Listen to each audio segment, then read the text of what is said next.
এখন কথা হলো, আজকাল অ্যান্ড্রয়েড মোবাইলে যে আমরা কি পাই, কোরআনের অ্যাপস গুলো পাই, সেগুলো ওপেন করা, সেগুলোর পৃষ্ঠা পরিবর্তন করার জন্য যে আমরা টাচ করি, সেটার জন্য ওযুর প্রয়োজন আছে কিনা। এই কোরআনকে পবিত্র ব্যক্তিরা ছাড়া কেউ স্পর্শ করবে না বা করে না। এর পাশাপাশি, আয়াতের পাশাপাশি সাহাবা একরাম থেকে বেশ অনেকগুলো হাদিস পাওয়া যায় এবং সিনিয়র বহু সাহাবীর মতামত পাওয়া যায় যে তারা স্পষ্টভাবে বলেছেন কোরআনে কারীমকে স্পর্শ করার জন্য, ধরার জন্য, টাচ করার জন্য পবিত্রতা প্রয়োজন।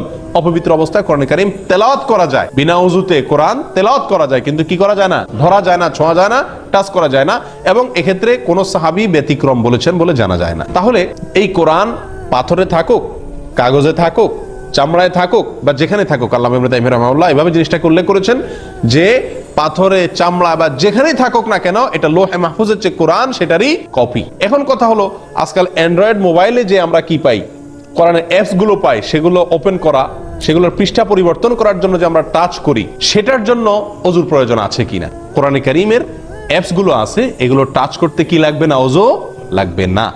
আর এটা না লাগার কয়েকটা কারণ এবং যুক্তি আছে। তার ভিতরে একটা হলো, প্রথম এবং প্রধান যুক্তি হলো, আমরা সকলে জানি কোরআনে কারীম সরাসরি টাচ করা বা স্পর্শ করার জন্য ওযু প্রয়োজন, কিন্তু যদি কোনো কিছুর আবরণ দিয়ে টাচ করা হয় বা কোনো কিছুর আবরণ থাকে কোরআনের উপরে, তাহলে সেটা টাচ করার জন্য ওযুর কি হয় না? প্রয়োজন হয় না। কথার কথা, একটা বাক্সের ভিতরে কোরআন আছে, তাহলে ওই বাক্স ধরা যাবে কি যাবে না? ওই বাক্স টাচ করা যাবে কি যাবে না? কারণ সেটার উপরে কি আছে? আবরণ আছে। যে কোরআনে কারীমের অ্যাপস গুলো পাওয়া যায়, সেই কোরআনে কারীমের অ্যাপস গুলার উপরে সেন্সর গ্লাস আছে না নাই? একটা আবরণ আছে কি না নাই? তাহলে এটা তো সরাসরি কি হচ্ছে না? টাচ হচ্ছে না। বিধায় এখানে কি নাই? ওযু জরুরি নাই। আমরা প্রিন্টেড বা সাফার যে কোরআন, ওইটা আর এটার ভিতরে অনেক পার্থক্য এই টাচের ক্ষেত্রে, যার কারণে তারা বলেন যে এটা কি নাই, এটার জন্য ওযু করা জরুরি নয়। আশা করি বিষয়টি পরিষ্কার হয়েছে। আল্লাহ তাআলা আমাদেরকে বুঝার তৌফিক দান করেন।